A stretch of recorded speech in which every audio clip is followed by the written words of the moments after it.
Olá pessoal, estamos falando de pintura a óleo, iniciação à pintura a óleo. Então com Dani Souza você irá aqui aprender mais algumas coisas, algumas dicas, conselhos, experiências e algumas coisas práticas também, né, sobre a pintura a óleo. Hoje nós vamos falar sobre a importância do desenho na pintura artística. O que é desenho, pessoal? Desenho é algo que já vem de muito tempo. Há muito tempo, os homens, ainda nas cavernas, eles começaram a desenhar e a fazer pinturas rupestres, que são pinturas, eu vou botar uma foto aqui para vocês observarem, ou aqui, né? Ou aqui, gente, vai passar aí uma foto, uma imagem de figuras aí que representam, né, a arte rupestre, que são imagens que são datadas de muitos e muitos anos, antes mesmo do homem se entender como um intelectual, como a razão aí, como na época da Renascença, não tem nada a ver, gente. Realmente foi quando o homem ainda caçava, né, que ele ainda fazia esse tipo de coisa bem primata, ainda de caçar, de viver assim na mata, que não tinha nada ainda de modernidade, era tudo muito primata. O homem ia nas cavernas e sentia necessidade de fazer seus desenhos. Muitos deles com intuito religioso, sim, gente, com uma sensação de que quando eles colocavam aquelas imagens, algo era representando o dia a dia deles, né, do que eles tinham vivido, ou alguma representação de um animal. Há quem diga, como eu falei, no sentido espiritual, que eles capturavam a alma do animal quando eles colocavam essas pinturas, ou até mesmo se tatuavam, se pintavam também, né? Então, assim, tem muito isso, né? Os nativos ou os homens primatas da caverna, estudiosos aí da arqueologia, viu realmente que os primatas, que essas figuras rupestres, elas eram feitas o quê? Com raízes de plantas, às vezes a árvore mesmo ali, né? O tronco da árvore que saía ali tintas naturais, sementes, e eles pegavam e colocavam na terra, às vezes em pedras, colocavam também nas paredes dessas cavernas, e aí tem-se até hoje. No Brasil também temos, tá? Essas imagens e essas figuras desenhadas já aí em alguns locais. Do tempo, o homem foi evoluindo, né? E sentiu mais necessidade de se expressar através do desenho, né? E aí o desenho tomou formas muito mais no sentido de trabalho mesmo, de projeto, na arquitetura, na escultura e na pintura. Só que naquela época, ali na Renascença, a pintura ela tinha uma outra conotação do que ela tem hoje na modernidade. Então o desenho também, gente. O desenho ele era muitas vezes, muitos pintores, como por exemplo, vou dizer aqui, Leonardo da Vinci, ele era realmente uma pessoa, um artista, um gênio, um arquiteto, que seja. Ele era uma pessoa, né, um ser que tinha esses talentos e ele estudava muita coisa, gente, muita coisa diversa. E uma delas era desenhar. Desenhava muito bem, além de pintar, claro, mas desenhava muito bem. Então suas pinturas ficavam muito bonitas, muito bem desenhadas. Ele estudava o desenho mais profundamente, né?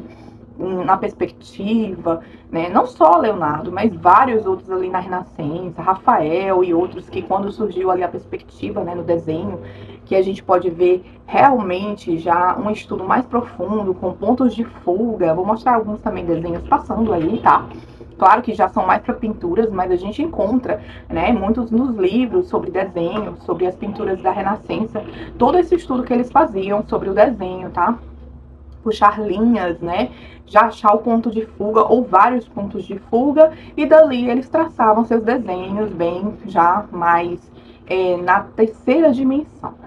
É possível desenhar sem ser assim com perspectiva, com tanta técnica? Claro que sim, gente, claro que sim. Não é necessário você desenhar, né, super bem, tecnicamente, assim como Leonardo e outros pintores, para se fazer um desenho na sua tela. Você pode fazer observação bastante, porque sempre o desenho, né, ele vem sim através da observação, primeiramente. Tudo surge da observação. Você faz um desenho simplório, não precisa ser com tanta técnica, mas tentando realmente enquadrar da forma certa, né? A questão, muitas vezes, dos ângulos, da cabeça, do olhar, mas eu sei, né, que há técnicas profundas, assim, do desenho para se fazer rostos, para se fazer perspectiva com paisagem. Então, o ideal, gente, para quem pinta, é desenhar bem, tá? É desenvolver esse desenho com, assim, digamos, à medida que você vai pintando, você vai estudando desenho. Pague um curso se for necessário, procure na internet professores também que ensinam gratuitamente aí no YouTube, tem muitas dicas, gente, tem livros. Sim, tem a parte teórica e tem a parte, né, prática. E essa parte prática, a maioria das vezes a gente tem sim que pagar professores, mentores aí, né, que já se desenvolveram no desenho e conseguem passar todo esse conteúdo, toda essa experiência, né, de luz e sombra, porque todo desenho, além das posições, dos ângulos, dessa coisa da perspectiva, do ponto de fuga, né, você também trabalha sombra e luz, tá? Muito mesmo, gente. Muitas vezes um desenho ele não fica tão legal, principalmente artisticamente falando, se ele não estiver bem sombreado. Antes da gente entrar, gente, no desenho, propriamente dito assim, as dicas que eu vou falar, né? E como é que eu pinto, porque eu não sou expert no desenho, mas eu pinto e gosto muito das minhas pinturas atualmente. Vou mostrar até umas que estão aqui atrás, gente. Eu vou mostrar para vocês o meu processo construtivo, né? Da composição do meu desenho, o que que eu faço na tela para conseguir passar o meu desenho, aquilo que eu imaginei, aquilo que eu idealizei para a tela. Ok, gente? Eu vou falar isso no final. Mas antes eu queria ler um pouco e dar algumas dicas mais teóricas para vocês sobre como desenhar, os materiais, né, necessários, e também vou dar uma lida aqui no que é desenho, tá?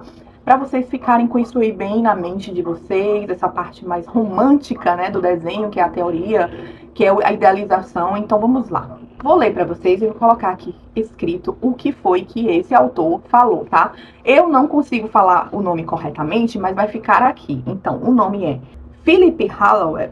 No livro intitulado A Mão Livre, a linguagem do desenho, ele define o desenho como a interpretação de qualquer realidade visual, emocional, intelectual, através da representação gráfica, ok? Então, ele está falando que o desenho viabiliza a materialização de uma determinada ideia. Ele está falando aqui, o Philip, que nós trazemos isso de algum lugar. A materialização das nossas ideias, das nossas percepções, né, de algo que também pode ser emocional, a gente traz para a tela, né? Ou para o papel, para o desenho, gente, para o desenho. Então, assim, ele está falando aqui não só de desenho artístico, né? Pode ser também outros tipos de desenho, tá? Mas vamos ater-se aqui, né, na nossa desenho artístico, porque a gente vai fazer tela, né? Pintura a óleo. Então, a gente imagina primeiro, né? Coloca isso aqui, ó, né? Assim, coloca a nossa carga emocional muitas vezes, porque o artista ele tem que ter também essa carga emocional, né? Essa coisa que a gente imagina, mas que às vezes a gente quer colocar um sentimento na pintura, no desenho, expressar algo, e aí a gente coloca no desenho essa materialização. Então, assim, gente, é tudo muito, né? A arte ela é muito subjetiva, mas às vezes ela exprime realmente coisas bem culturais, ela exprime aquilo que o artista está passando, né? Então, o desenho, claro que é o começo de tudo, você tem que trazer isso no teu desenho.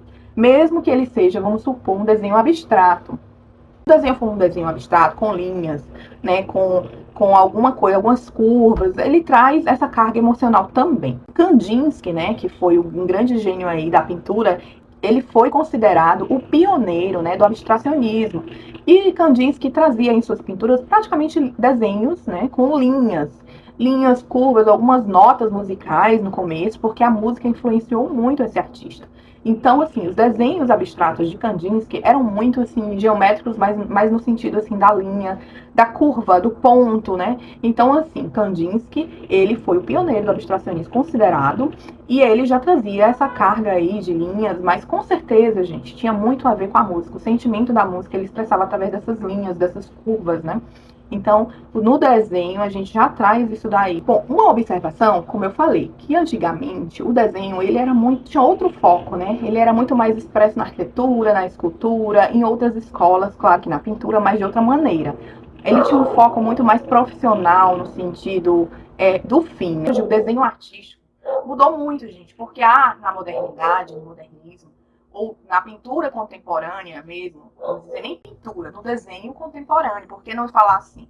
O desenho atualmente, ele é muito artístico, né? Então você vê E diversas vezes, pessoas desenhando apenas com um giz pastel, com um lápis de cor mesmo, ou grafite, de forma que ela desenha artisticamente.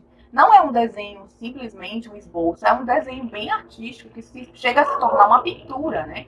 De tão bem desenhado, de tão bem construído, com sombra, com luz, com escala tonal. Então, assim, gente, é muito realmente importante. Se você for fazer somente desenhos artísticos, então você tem que treinar muito e fazer, sim, muitos cursos ou técnicas, estudar, tá? Estudar bastante sobre desenho. No nosso caso, a gente vai se ater agora, né, a um desenho não muito ainda. A gente não vai fazer um desenho ainda tão técnico, porque é tudo começo. Quem está começando é como se fosse assim, a gente vai se virar, tá? Esse é o jeito, a gente vai se virar. A gente vai fazer os nossos desenhos e vai se virar para pintar e transformar esse desenho, que vai ser, às vezes, muitas vezes chapado, sem sombra, sem luz, sem muita escala tonal, mas, ou 3D, né? Mas a gente vai se virar para pintar esse desenho e transformar em algo que a gente goste, queira expressar algo, né? Pelo menos assim, para começar, tá bom, gente? Vamos lá.